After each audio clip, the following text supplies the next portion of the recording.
Welcome to the Diner Podcast, where we eat our lunch for breakfast. Hello and welcome to the Diner Podcast. I'm your host, Red Velvet. With me as always, Uncle Lump. Hello. How we doing today? I'm great. How are you? I'm good. I like while the thing was loading, I was like, oh, I'm too close to the screen. So I started pushing back and I'm like, man, I hope I got so much shit behind this computer that I didn't realize was there. And I got a cord. So I'm like, I'm a hot mess. We've been sitting here for like an hour and a half. And I'm still not set. Oh, we were going to start this a long time ago. And then we got on to podcast outside of the podcast. And then an hour later, we are now starting the actual podcast. So that happens. It's been a different week. Weather sucks. It's got cold again. I'm very sick of it. I am very ready for the warmth. I'm very done with the frigid cold. I'm over it. I'm ready for those warm days that I could actually like go outside and do shit around the house. I can go sit outside. I am very, very sick of being cooped up in the house. I was going to go mow grass, and I got out there and I'm like, nope, cold. No, thank you. Because I woke up with a cold because Dad and I yesterday had to go cut some tree limbs back at the property next door. And I'll tell you what, dude, doesn't matter how old my dad is. It's just that thing of like, he's 73, right? Yep. And he goes, we're going to cut these limbs. I'm like, all right. He goes, just stand out of the way. I got this. And I'm like, okay. Like, all right. I'll just. Your dad's always been a workhorse though. Oh, he has. Well, and at the same time, you're paying your dues still, because when my grandfather was in his 70s, he was still doing a lot and my dad had to stand there. So then I had to stand there and watch both of them. So he was like climbing up on trucks and using that pole saw and everything. I'm like, God dang, man. Like I can do this that too. The older I get, I totally understand that though, because like you don't want to like give up that. Like, I can still do this thing. Because I read a meme the other day. What did it say? Because I immediately read it and was like, hey, fuck you. Like it was like, if you want to be happy, find a person that was born in 1990 through 99. They're old and tired and they're done. And I was like, fuck, like we're not even in that conversation. I know. Wow. We've become older than memes. And I was like, oh, that sucks. Like I didn't realize I was that old. But yeah, I feel like the older you get, the more you try not to look at yourself as older. So then you're trying to kind of maintain that youth. Because it like no matter how like it's scary, like no matter how like okay with death or with life or whatever, I feel like the older you get, the more you kind of look back and go, oh shit, like this ain't stopping anytime soon. It's not, I'm not getting any younger. And I think that's where the drive for what we're doing now has come from. Like that's the way I look at it, is I'm not getting any younger. So why not get younger? Yeah. So you just give it everything you have while you have the opportunity to do it and see what happens. Like I could quit right now and I can go work a 9 to 5 anytime I want, but then I'm going to look back on it and go, hey, what if? What if we could have made it? What if we would have done this? What if we would have done that? Like, I could do that too. So it's just picking your poison of which one you want to do. And it's like, yeah, I'm going to keep pushing this and see what happens. And hopefully we can make this into something even cooler. Oh, absolutely. I'm just pissed that I didn't get to climb up on the truck and cut trees myself. But guys, I want to play too. I carried those limbs, by golly, I carried them all over the yard.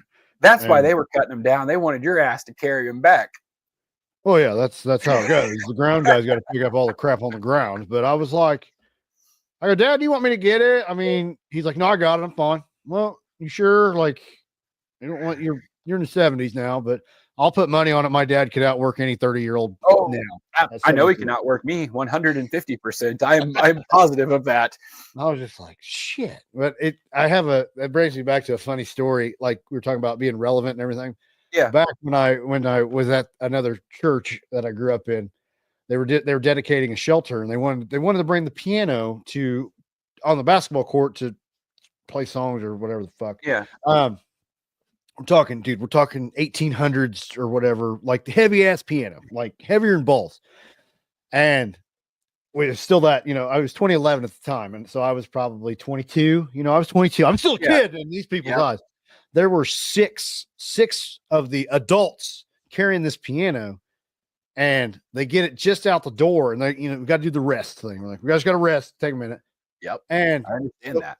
my cousin Colby and I were like, can we have a go at it? And like, you guys can't do that. It was just me and him. You guys can't do that. I'm like, yeah, I'm pretty strong. Like, strong guys. Maybe not a big dick, but I'm a strong guy anyway. Dude, Colby and I just picked that thing up, just him and I, and we fucking carried that son of a bitch all the way where it needed to be. And I sat down. I'm like, got you, bud. We got this.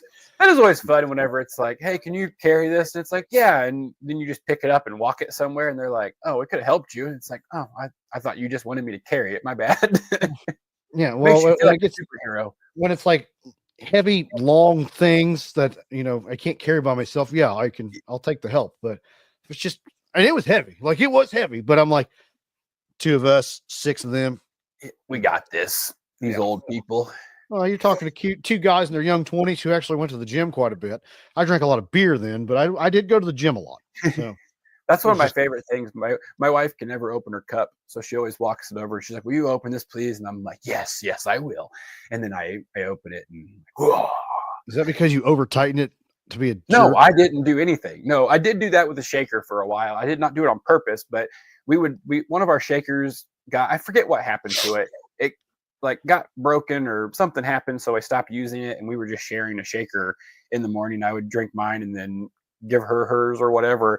And that happened multiple times where I would get done and she'd come walking in and she's like, "Will you please open this?" There were times that I couldn't get it undone because I'm always afraid I'm going to shake it and I'm going to fucking splash it everywhere. Yeah. And I did not want to do that. So I always over tightened the shit out of it. And then she was like, "I can't." So then it always made me feel really good. I got a pre-workout in. I get to open I do that a lot with a lot of dumb shit though. What, over tighten it? No, creating my own problems. Well, very good at that. It's what's that we call the inner dialogue that you run through 3,000 simulations in your head and none of them are real. Yeah. And I've gotten that's so like me and my wife were just talking about that because that's been like I think we got into it a little bit on that Thursday when I went through my journey a little bit, but that mentality portion was a lot of it was my brain has always been like I've made that joke multiple times, that 12-lane highway in Atlanta or however many fucking lanes it is where everything's just going different speeds both directions at chaos. And it was like that was what I felt like my brain was all the time, where it was like I would overwhelm myself consistently because like obviously we have a lot going on all the time. Then there's just normal life and doing things with your kids, keeping the house clean, whatever. Like you have all your day-to-day things, and my brain would go, "We're going to get them all done now." And it's like, well, that's not possible, jackass. So we can't do that. But that was my impatient, psychotic brain going, "Let's do it all." And I would just overwhelm myself. So I've gotten much better at doing the like day-to-day, not like looking too far into the future of like, well, this is what I want to happen and I'm going to make it happen and I'm going to make it happen tomorrow. Well, that's not realistic. And I've had to like dial that approach back. I can still come at it with the same energy, but like being a little easier on myself and not like forcing myself to fast every single week, 2.5 weeks days, because I'm hell bent on getting my health and my body where I want it, or like going crazy with our business because I'm hell bent on making it what I want. Like the drive's awesome. I'm very, very happy that I have that. I just needed to like get it a little more centered and controlled and get to where like it wasn't making me like have like, because I would just be like full bore on all my energy. I would get a bunch of stuff done. Then it would hit like 1 o'clock and I'm like, I've got to take a nap. I am done. But then I'm like toast for the rest of the night and I couldn't function. And it was just, I was like mentally exhausting myself trying to think about 80,000 things. And it was like, oh, just be present. Like just be present in the moment, live every day. Like I can't control what happens in the future, but I can control what I do today. I can control whether I go to the gym in the morning. I can control what I eat throughout the day. I can control my mentality. I can control those things in my life. I can't control the politics. I can't control the future. Like, so I think it's the same in a lot of things. Like I would freak myself out. Like I used to do like the sports betting a lot. And it was like you're betting $5 and $10 a dollar. Yes. Was it sports betting or sports donating? donating. Like that was kind of the problem. Was it was like you get that extra level of like stress and anxiety over this minuscule amount. Over you're cricket. like and you're like redlining on this thing, and then it loses or it wins, and you get that dopamine either way. It's either the high or the low. So then it's like, oh, I need to fix that. But it's like that with a lot of things, whether it's food, whether it's all, for me, it was that it's been that dopamine. I don't want to say it is, because it's the phone's been another problem where lately, same thing. I got like sucked back into that wormhole of like almost like waiting for something to happen. Like you're just looking for something to happen. And it's like, oh, I'm just doing this because I'm bored. Like the kids are at school. My wife's working. Like we don't have a podcast that day. So then I'll work on graphics. I'll work on videos. I'll do this. But then like I get to the point where I'm just like, I'm fucking bored. Like I don't have anything to do. And my brain's like, cool, let's eat. Let's do this. Let's do this. And it's like, oh, this is just that dopamine because I'm bored. And my brain's trying to occupy itself for whatever reason. Mm-hmm. And it's like, okay, so how do I fix that? And it's just been this like 2-year process, and I'm still in it. Like I just said, I just recently got addicted to the phone again, where it was like, what am I doing? Like I would just catch myself aimlessly scrolling because I was just bored sitting on the couch with nothing to do. And it's like, okay, well, I've cleaned the house. I've done 10 graphics today. I've done this. I don't have shit else to do. And now I'm bored. It's like, so I've had to learn how to not let my brain spiral out of control at that point. Cause I feel like that's when like the weird negative thoughts will come in, the imposter syndrome comes in. And I mentioned it a little bit before and we kind of got off on a tangent, but I've been watching that WWE playback. And basically what it is like, so the one I just watched is the most recent one is Michaels and Taker talking about their WrestleMania match. Okay. And it was like, and literally they're like breaking it down, like kind of breaking down that wall, and it's them, like they're not in character. It's them being them. Like they're just like, there's that spot where Taker jumps out of the ring and Michaels throws the ref and Taker just plants his head straight on the mat. And he was like, man, I'm so sorry. He was like, I still to this day, when I watch that, he's like, I do the what if, like, what if I could have done this? What if I could have like done that? But it's that like that realism, that psychology, but every single one of them, like I watched one with Booker T and Shawn Michaels. They were breaking down the Elimination Chamber, both talking about like Michaels, he won the title that night. And he was like, oh, I didn't even know if I could still do this. Like I was freaking the fuck out. I didn't want to do it. I thought I wasn't good enough. Triple H talks about making his return, and he was talking to Stephanie and he's like, I don't like, are they going to care? And this is like in the peak of his career. He's dealing with imposter syndrome. Booker T was talking about being terrified to go out of the ring into the chamber because of how bad it was going to hurt. So he was like, this is why everything I did was in the rings. I didn't want to fucking go out there. But every one of them have talked about like Kane and Undertaker, their first ever match at WrestleMania. That was one of them. And they're going through, that was their first. Yes. Where can I watch this? They're all on YouTube. Now I will tell you, there is an aggressive amount of ads. So, but some of them are worth it. Some of them, they do the, like, they're still in character, and it kind of sucks, honestly. The ones with the vets, like I just watched Punk and Orton, or I'm in the midst of Punk and Orton, and they legitimately hated each other. And they were like talking about it, and Punk starts laughing because Orton goes, well, like Punk goes, we hated each other. And Orton goes, no, I was an insecure kid and I was letting my insecurities get the best of me. And I had this like backstage gimmick that I was living out in real life. And it was out of insecurity and out of ego. And it was like, you're listening to these guys like talk about this same thing that we're talking about. And they were at the highest level, and they were nowhere near imposters. They were the real deal, man. They're doing it. Like, these are people we're watching this going, this is the greatest shit ever. And in reality, they're doing the same thing that we're doing, going, oh, am I good enough? Can I do this? So it's like, oh, this is just a human nature thing. I think we all do it. We all do this, like this mental, like you're your own worst enemy. You're the hardest on yourself. You see every flaw in your home, every flaw in your body, every flaw in your speech. Like, but in reality, most people are so consumed with exactly that that they're not paying a bit of attention to you. So if you learn to just not give a shit what people think, and that sounds so harsh, and I don't mean don't care about people, but like living your life consumed by making sure that everyone else is happy while demoralizing your mental health is such a bad way to go about it. Because if you do the opposite, you build up this energy and clarity and everything else, and it's selfish to an extent, but on the back end of it, you're able to like have way different conversations with people. You're a lot more patient, you're a lot more understanding, you can kind of see things from other people's perspective. And that's like, I've talked about that before, I wish that I could like just see myself through other people's eyes. You get so used to yourself, it would be like super eye-opening to see how other people see you, because then you can take a whole different perspective though of like working on yourself, because there's always things that you're blinded to that you do. So like when someone brings up something, I think that's why like you get that human element of that like defense mechanism almost, where you're like, whoa, shit, like, hey, I didn't think anybody knew that, like what the fuck, like that's a weird one. And like you get called out, it stings. What's funny is you see how other people see you compared to you see yourself. I always see that in pictures. Like when someone like the John Wick of photography, Jeremy Lawson, shout out Wrestling Pics on Instagram, Jeremy Lawson Photography. There's your plug. Awesome job. Like when I see him take pictures, like I just posted it the other day. It's actually in my stories on Facebook.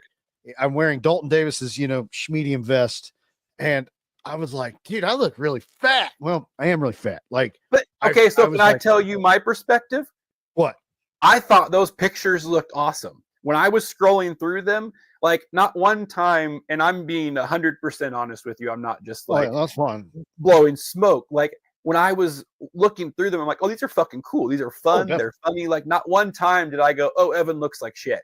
Like but that's like, you'll look at yourself, but I do the same thing. Like I'll look at, like I'm aggressively will look at those and be like, oh man, like I got to work on this, or I need to get like, and I think that's just human nature. And it's all that same thing. It's that mental like battle in your head of whatever, like that little demon or whatever the hell it is that just continuously tries to tell you that you're a piece of shit and that you're not good enough to do things that you want to do. And like, I could be wrong, but it seems like listening to those guys, that was like a common theme, was that like mentality and imposter syndrome. So then like, I was talking to you a little bit before we started this, because then it got my brain like, so I just had an experience with like the holiday stuff. So for anyone listening to this, if you are listening with your children, this is your forewarning right now. First of all, don't do that. Not a good idea. But if you are listening with your children, this would be a good time to pause because we're going to go into a little bit here. So there's your warning. Anyway. So I had an experience like with the whole holiday and the Easter Bunny and all of that stuff, because my daughter is incredibly observant and asks a lot of questions, and I couldn't imagine where she gets that from. And she was like, all right, dude, like Easter Bunny, what's the deal here? And it was like, in my head originally, it was like, well, you want to keep that magic alive as long as possible. But but it gets to that point where it's like, oh, she's asked a lot of questions, and we're like, she'd already busted out the elves. We lost the elves day one of the Christmas season. She immediately. So I don't know if I ever told how that happened, but my detective of a daughter compared the handwriting of the elves, because the elves always write a note when they come back, to the handwriting of the note that my wife leaves my daughter in her lunchbox. So little detective decided she was going to go Bailey. Yeah. So she went in and figured it out. So she was like, hey, like smoking gun. I don't know what you guys want to do with this information, but just know that I'm onto your shit. And it was like, oh man, like that sucks. So then we weren't like, you're kind of in that limbo of like, okay, where are we at on the rest of this stuff? And finally it was literally the other day. She was like, all right, what's the deal? Let's talk about it. So I was just super honest with her, because it was like one of those that hit me in the moment. And I'm like, oh, she's like me. And just, I mean, I think it's a human thing, but absolutely hate being lied to. So like, I know that I don't enjoy that. So I was like, all right, I'm just going to be super honest with her, and we're going to we're going to hash it out. And I was just like, yeah, here's what it is. Like, this is why we do it. It's a fun thing. It's like, she's been going to, oh, is it a baby kitty? The girls found baby kitties. Oh, man. Oh, how many we got? 5. 5 baby kitties? Mhm. Oh, my goodness. They're They're zoomies? Yeah, and Queso had kittens. Oh, my goodness. Okay. All right. Well, hey, we're still recording. So. Oh, you're recording? Yeah, that cat's famous now. It's on the Donner Park. Made the episode appearance. That's fine. Just go on out there. You can go inside and play with the kitties. Okay, we got a kitten named Cookie. There we go. There we go. Love it. Sorry about that. That's all right. But so Play like with kids. well then like I started thinking about it, and I wonder if that's kind of part of that, like that imposter syndrome and that like struggle with like believing in things and that imagination. Because like as a kid, most of us like you like that's like the best thing in the world, like Christmas morning, Easter, like those are so fun. It's this like nostalgia thing, but then it's ripped out from under you, and we all just like collectively agreed at some point to do it. And it's such a weird, like there's so many holes in the story too, that like whoever made these up didn't even do a great job of like putting them together to where you don't get busted. Or my kids start asking questions and I'm like, I don't know how to fucking answer this. So, like, but let's rewind to like when you found out. So Yeah. did you say something or just let it like just So, went along? I could be remembering incorrectly, but I believe I heard somebody say it at school, or somebody told me at school. course. And I think Yeah. my grandma picked me up that day, and I had asked grandma,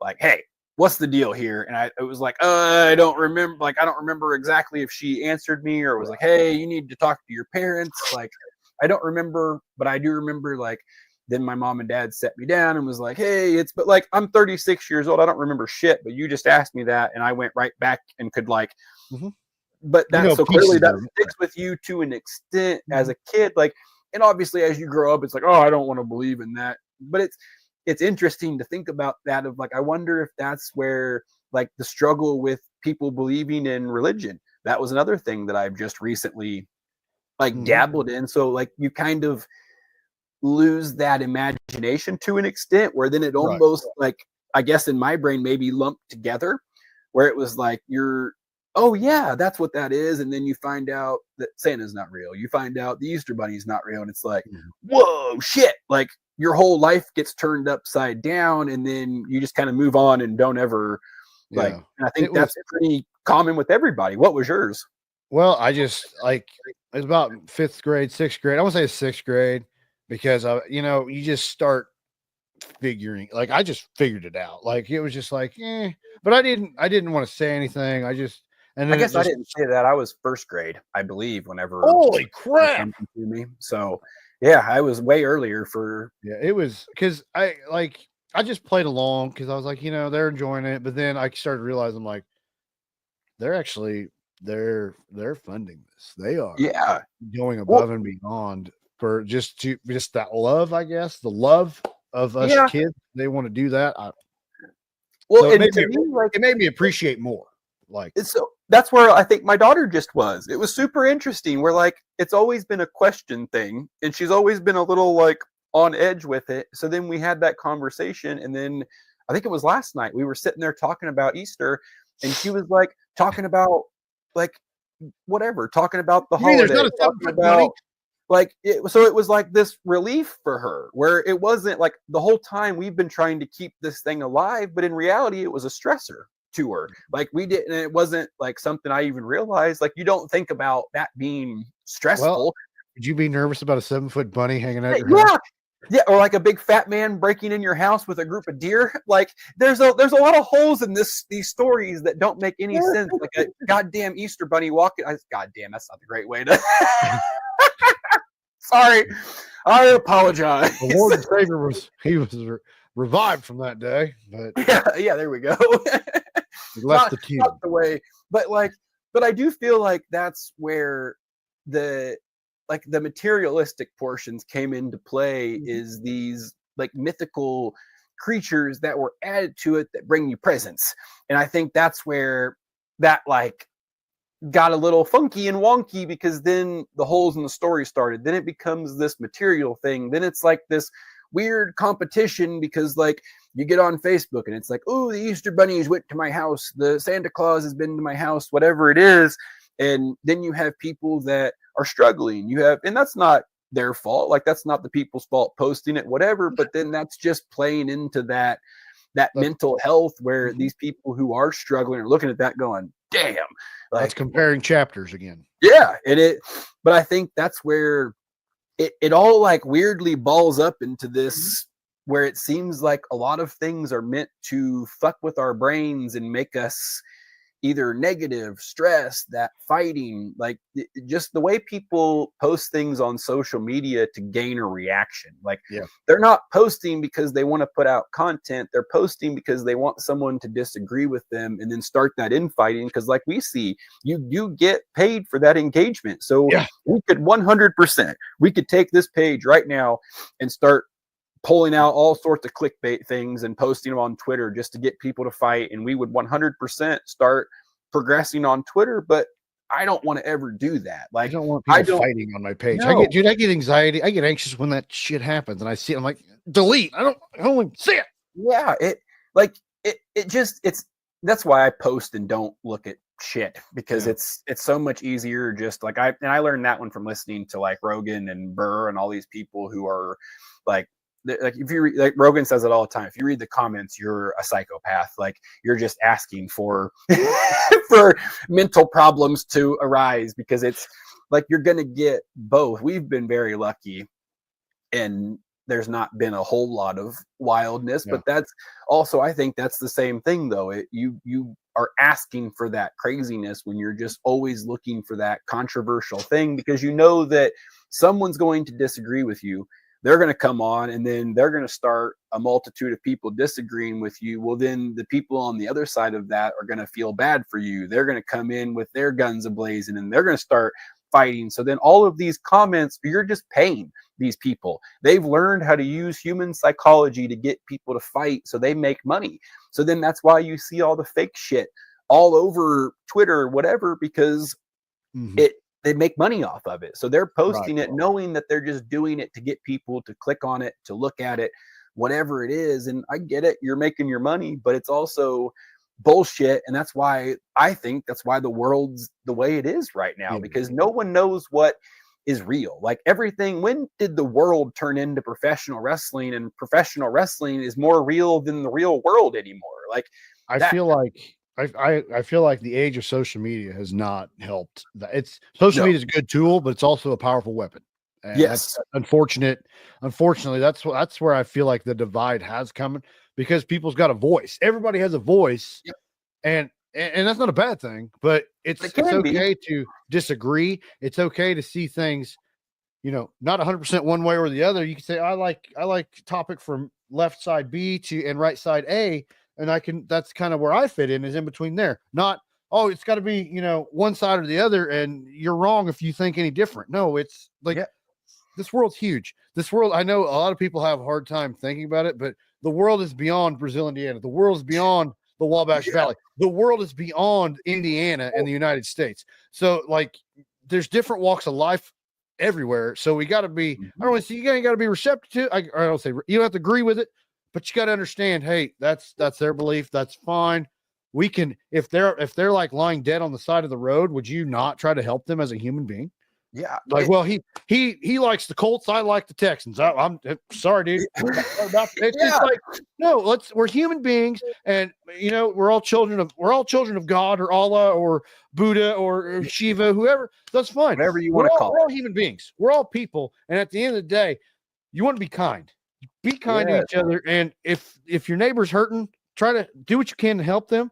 But don't be like, well, that guy voted for this guy, F him. That guy voted for this guy, F him. No, we need to work together as human beings. And everyone, I feel like everybody tries to pretend that everyone's different or you don't have problems. Like you're somehow and I guess maybe I'm, but like, I feel like most of humanity, like you run through life pretending that you don't have anything going on. And I did this forever. And that's why I talk about this stuff, because I wandered through life doing exactly that. I was 300 pounds, angry, mentally in a fucking prison.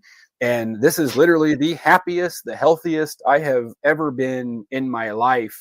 And like me and my wife were just talking about it. It makes no sense. Like financially, I don't have a job, and we've been able to figure these things out better than when I did have a job. Like we've been able to really hone in, because you have to. You were backed in a corner, and it's like, okay, hey, we got to get some shit ironed out, because like I've talked about, I'm not great at being an adult. So I've never been like, that's why like you doing everything you do with the financial stuff is important. Like I've never been super great at those things. So like doing what we're doing takes a lot of like that mental portion too. That was another part of this, was being able to kind of like let go of those barriers as well. And then we've been able to figure it out and get ourselves like literally in a better spot than what we were doing when I was working, which makes no sense. Like, how are we in a better spot than what we were whenever I was bringing in income? Well, it's because mentally we looked at things differently, and the needs versus the wants, and and it started changing what we do. Like, that's the thing is, like, I know when I had a 9 to 5, man, I could just spend money, and I was like, when I say spend money, like I never just, like, you've known me for 20 years. I don't really if you go spend $15 on lunch, you're not batting an eye about it. When in reality, you're like, the fuck did I just go spend $15 on lunch for? And then, but like, I always knew that I had to have, like, every week I said, I can't have any, I have to have a minimum $1,000 in my checking account every week. And then it got up to 2,000. Like, all right, I got $2,000. If I'm under $2,000, I'm broke. Okay. So when I quit that job and the income stops, I'm like, I got to really, like, my mind didn't change. Yeah. But my income has got dropped below $1,000. Just so you know, I'm not like fucking Donald Trump over here. But that's what it takes to do what we're doing. Also, it's kind of helped me. I stopped drinking because, and I can't say it was a health thing. No, it's because I'm a tight ass, and like the income's coming in. I can't spend all this money on alcohol anymore. You know, I can't go out makes you change 45 times a week. Perspective. It makes you think about what you're spending or what you were spending, and you kind of break down, because like when you're working, like you have that surplus. You're not worried about anything. You're not just keep coming in next week. We got it. We're good. If we burn it all, who gives a shit kind of mentality. And it was so bad. The amount of money we were spending on food and just dumb shit that wasn't necessary. Like we were talking about the subscriptions earlier. I was in the exact same, where like I had so many things that I was paying for that made no sense. And my wife went through and was like, what is some of this shit? And I'm like, oh, I have no idea. Because you have 5 Netflix accounts? Yeah, we had 2 at one point. That is not a lie. That has happened because I couldn't remember the password, and I think I thought I canceled one and I didn't, and I did a new one. And then we were paying for 2 Netflix accounts at one point. That did happen.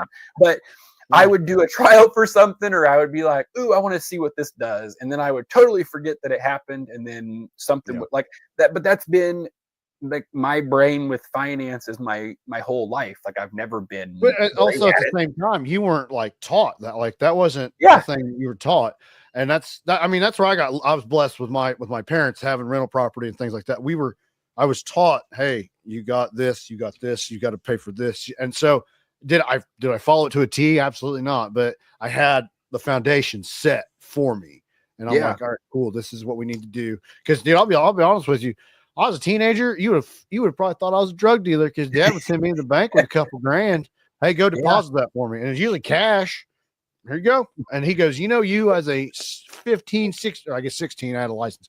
And he goes, you do know that not many 16-year-olds just handle this kind of cash. And I go, whatever, man. Like, because it was just commonplace for you. Like that was just your day to day. And obviously there's people like you but that's where like us doing our business now, it works, because that's your portion of this, where it's like, you're like, hey, we got to do this. And I'm like, I didn't even know those things existed. So I'm glad you know these things, because our business would get shut down immediately, because I don't have a fucking clue. And I'm like, wait, we got to pay for what? You're like, we got to pay for this and this. And I'm like, why? Why can't we just tell them to fuck off? And you're like, because that's not how this works. And I'm like, oh, it seems like that would work for me. We're gonna tax. What's that? No, we got to pay those. they're gonna abolish the IRS anyway. So. I would be so excited if they would do that. That and payroll taxes. I'm sure they'll have to raise sales tax and property tax.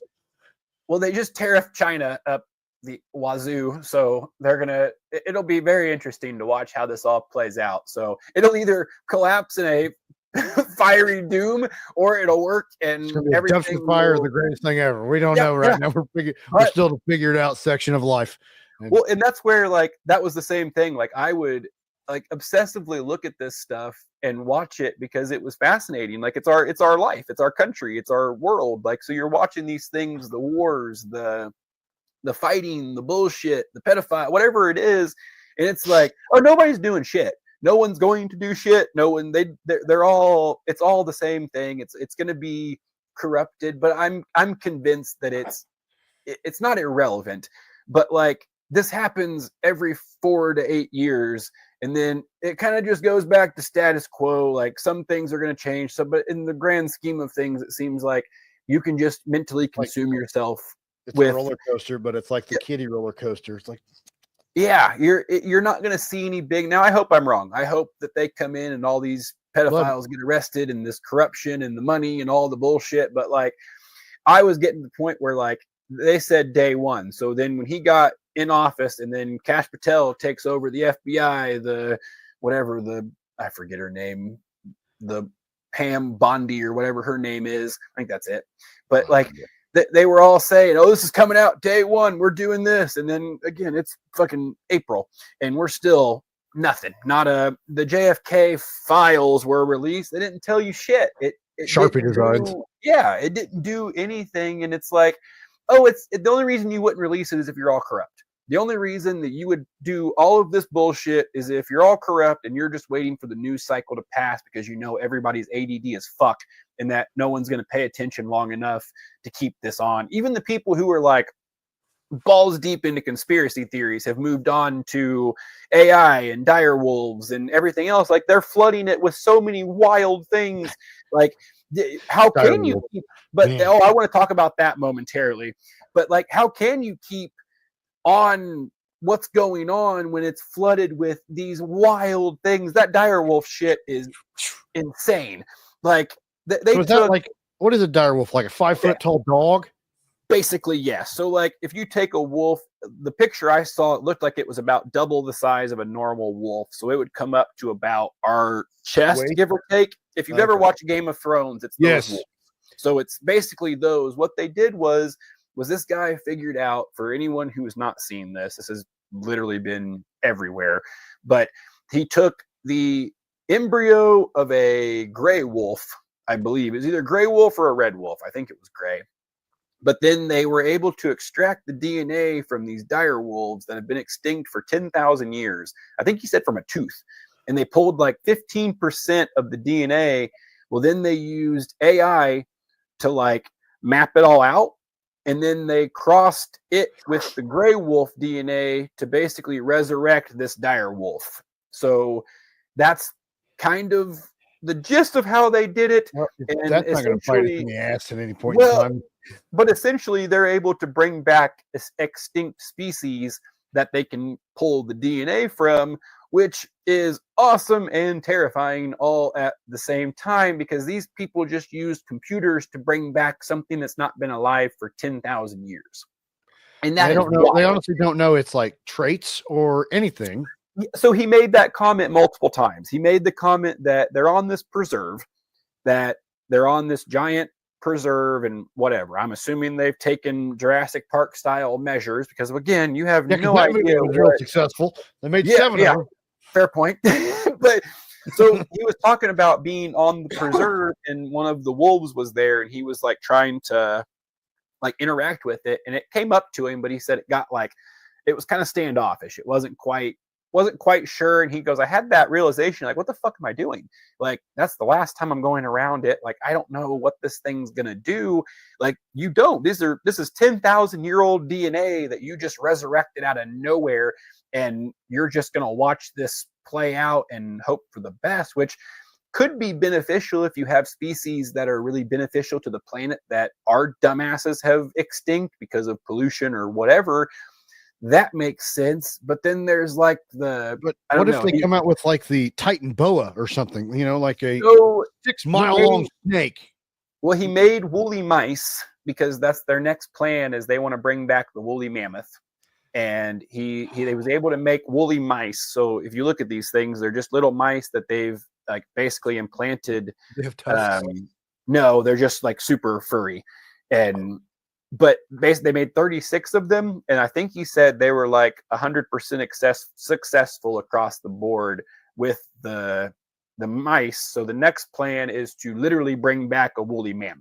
So they're going to try to birth a woolly mammoth. But then they were talking about like saber-toothed tigers and Tasmanian tigers and all this. And it's like, oh man, like where does this stop?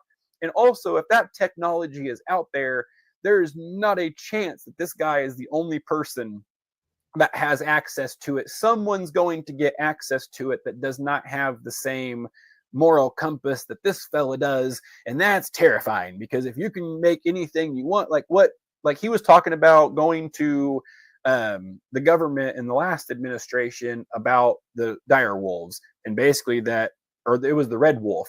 He brought back he's already cloned red wolves as well and brought them into existence, like into life as like a clone thing. But he went to him and said that he could repopulate an area, blah, blah, blah. And they basically were like, well, yeah, but you're going to have to put in whatever, X amount of years and X amount of money, same old government bullshit, so we can pocket it and funnel it into something else. And he's like, I already did it. Like, we don't need to do research. I physically, like, I can literally make as many wolves as you want. Like, you tell me how many you want and I'll make them. And I was like, that's a wild comment, that you can just make as many wolves as you want. Like, you're printing AI robots. Star Wars, man. Like it, but then now we have the AI robots. We have these people bringing back extinct species that haven't been around in forever. 10,000. You okay over there?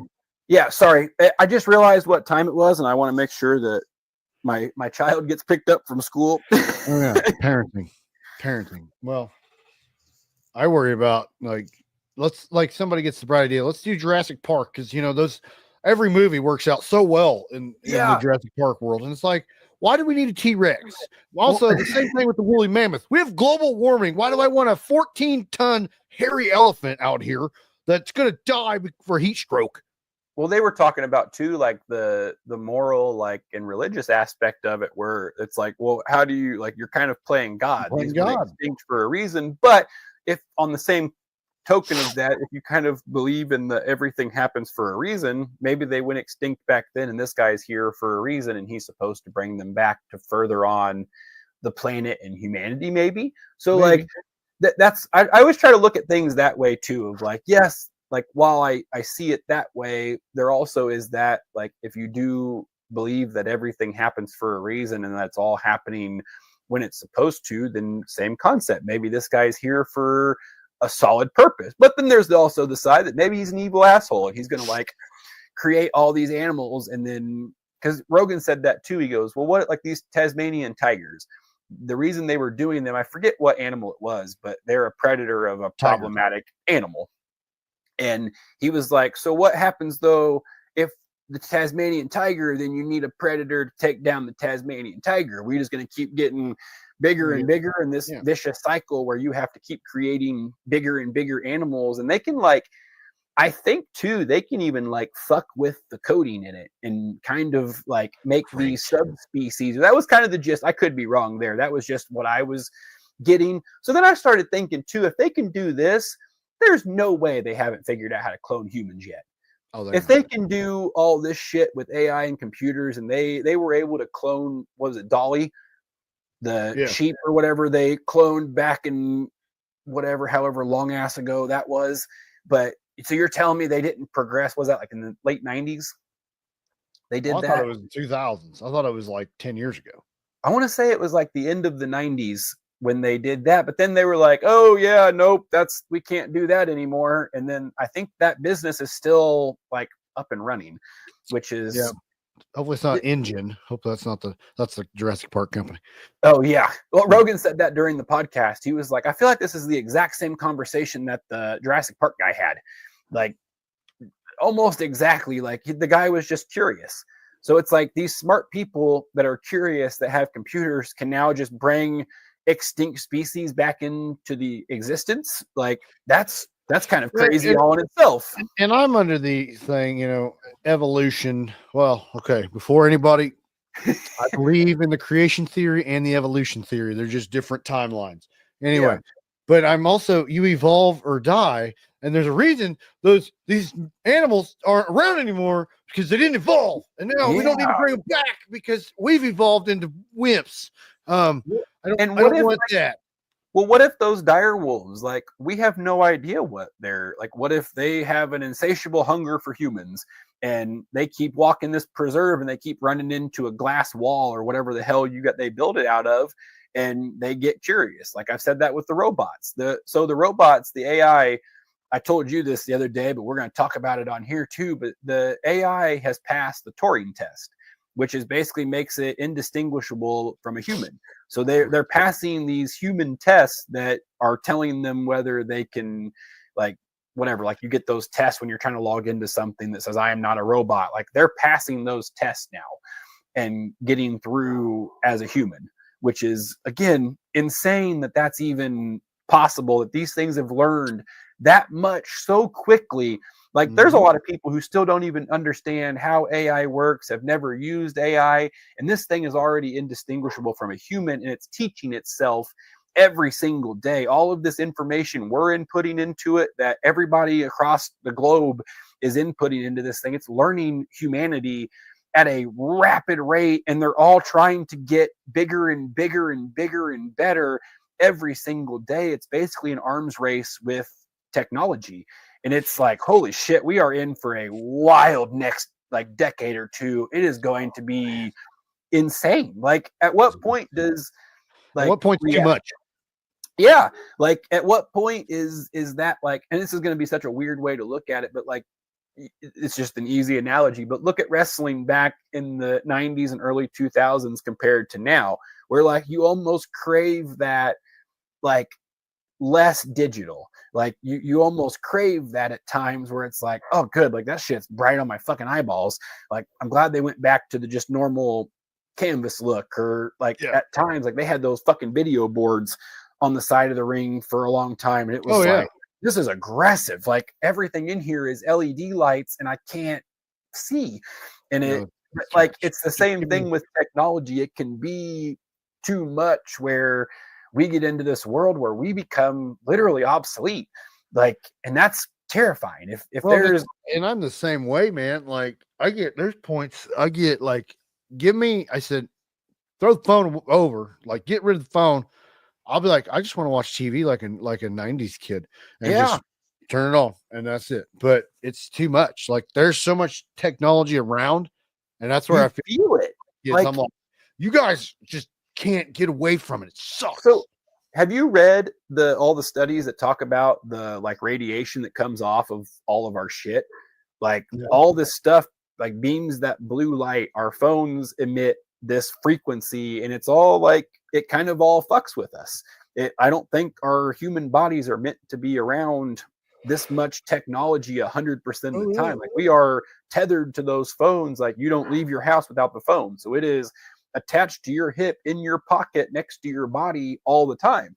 Like, so not like, and there has to be something, like there's a battery in it. It's emitting like, so I don't know. It's fascinating that it just keeps progressing. And I don't know. I feel like if you're going to have these uber smart people like Elon Musk, like this, I forget what his name is, Ben Lamb or something.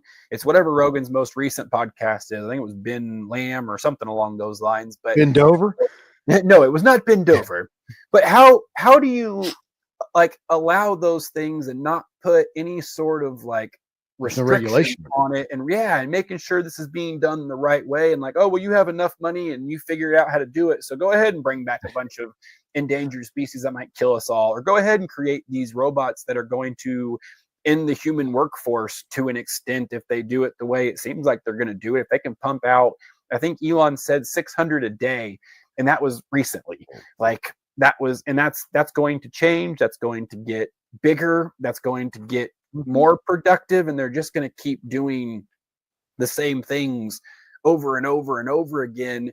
Like how do you not, as a factory, take in even 20 of those things? 20 of those things runs your whole business flawlessly, and you're not paying humans. You're not worried about PTO. You're not worried about drama.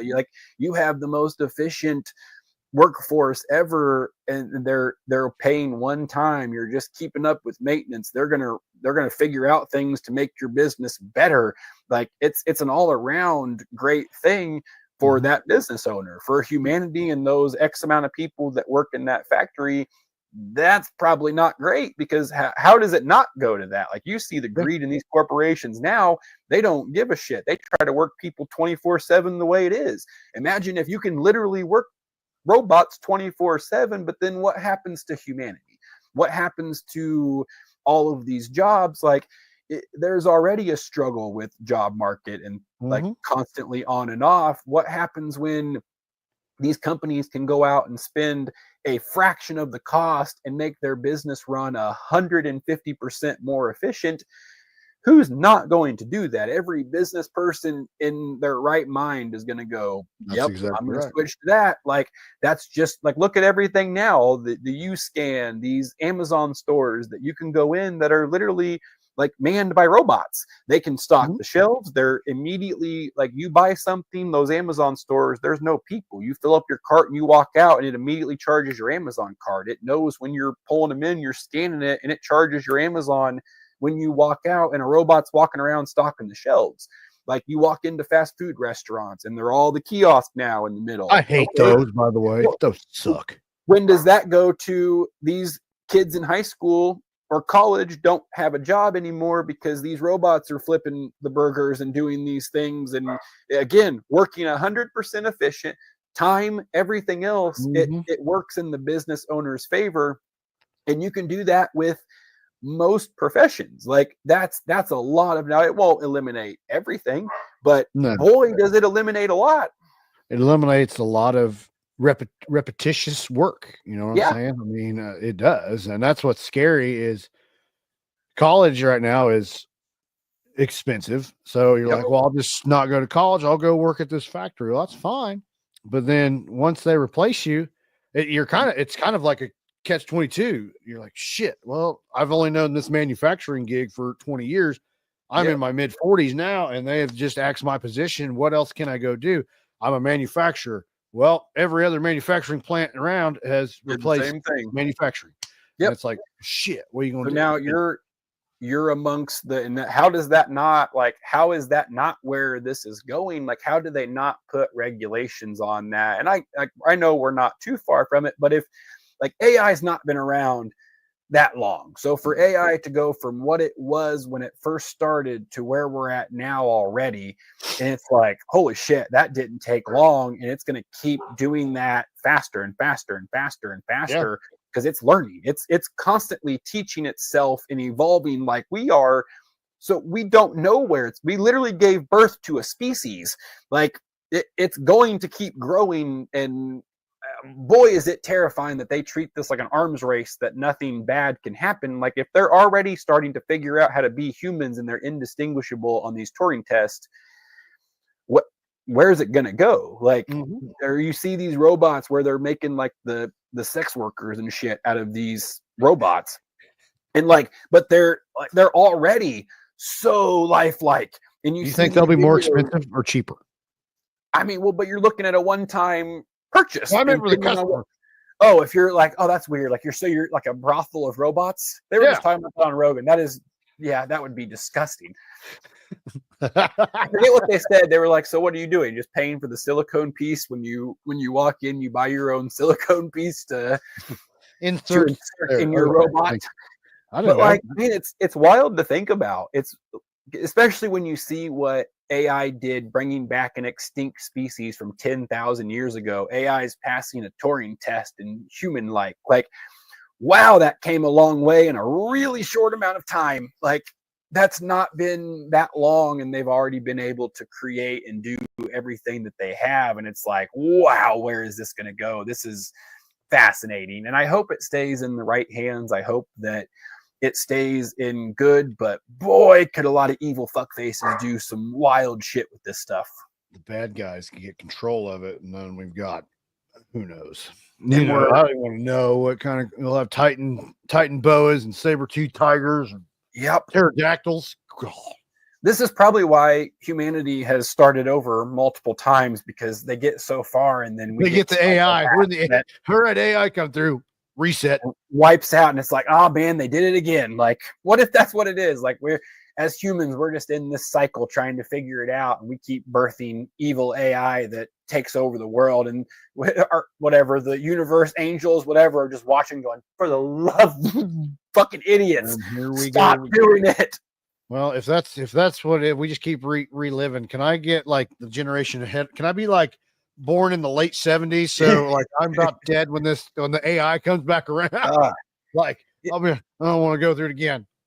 We live in an insane world, and I'm glad we'll get to sit here and commentate on it for as long as we're in existence, I guess. But that's true. It is another big bang.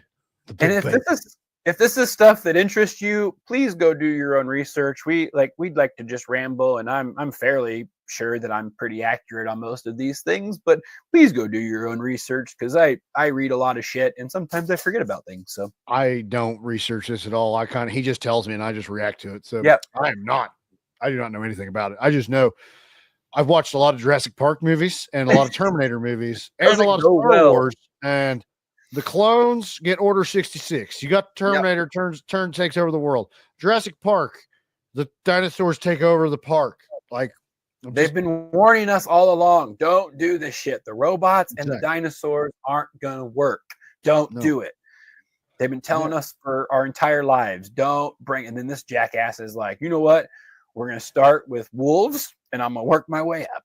He did say that I don't think they can get dinosaur DNA, or he said it was going to be very difficult, because Logan was asking him about it, and he acted like, I could be remembering this incorrectly, but he acted like it was very, very difficult, or there wasn't. But there has to be something. There's enough bones still in existence. Like, surely you can extract something from those. Maybe. I just hope they don't. Just let's leave the dinosaurs. That's fair. I don't really want them. I don't need the herbivores coming back and then the carnivores. Dude, velociraptors, if they recreate those, I'm going to the moon or somewhere. Do you know they had feathers? Yeah, they evolved from birds, or birds evolved from them. Yeah. So raptors were almost like ostriches. Yeah, and ostriches I respect the ostrich species because they're weird looking. I don't want the angry version. I'm good. No, the angry version that will eat your throat out. That sounds absolutely horrendous. Once again, dude, I don't like reptiles the way it is, so I don't want big ones. I don't want any of them. I still worry about a gigantic snake. Like that's where I'm at. Scary shit. No, they're gross. I like to look at them behind glass. I feel the same way. I don't even like looking at them behind glass. They're still scary, because then I just assume one of them has escaped and it's going to bite my ankles. Yeah. Why is it like when we go to the zoo to go see the anaconda, it was always in a dark? Yeah.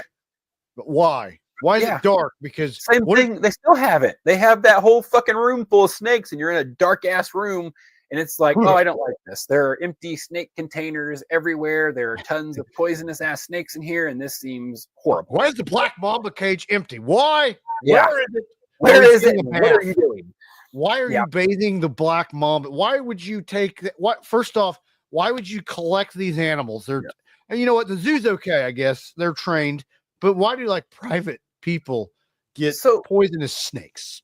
That's what's going to happen with this extinct thing. Some ultra billionaire from Saudi Arabia or something is going to go to these people and offer them an insane amount of money to create a zoo of all these extinct species, where you can go and see these animals that haven't been around for. Keep it over there.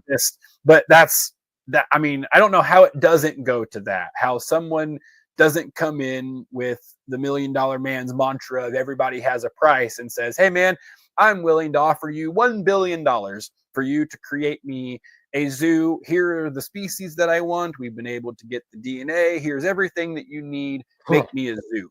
Like, he could do it, and there's no way we're that far from them being able to do that. Like, if they just brought a dire wolf back from 10,000 years ago, like, the amount of things that are going to transpire over the next 10 years are going to be insane with AI and with these animals. If they keep doing it, like, when is it enough? When do you stop? Like, he claims that he's just going to do it to help repopulate.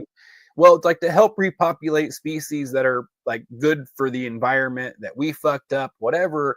But same thing. Then are you playing God? Are you playing Mother Nature? Are you basically it? So like, it's wild, man. Like, I'm excited to see what they do with it, but at the same time, it's like, oh, that gives me the creeps. Then we're gonna get into like, well, let's mix a direwolf DNA and then like a human. And then we're gonna have weird looking people wandering around. Like, it's gonna be utopia, and I'm not here for it. They were talking about that too, that at one point they were trying to create, not this person, but someone else was trying to create human monkey hybrids for war. And then they were talking about like some other country, basically some other country, I forget which one they said, but they were authorized to add other mammal DNA to human DNA as like experiment. And again, could be remembering this incorrectly. I listened to this like a day or so ago and half-ass was doing things while I was doing it, so I might be misremembering some things, but I believe that was the gist of it, was that was kind of what they were going for. It sounds dumb. Sounds fucking awful. wild, man. Do that? Like, we live in planet of the apes. Yep, and it's going to keep going. So, and we're here to fucking watch it. But, well, do you want to wrap this one up since the kiddos are home? We need to thank our sponsors. I'll let you click it because I don't remember which one. Well, thank you, Wabash Valley Plumbing. They lay pipe. That's our slogan, not theirs. Peak Performance Gym. No peak, no results. RJ's Formal Wear. They have sweet suits. Stitch Brands. They embroider stuff. Thank you to everybody. Yeah. Now I'm scared. We're out of here. Keep pushing. Love you. Love you.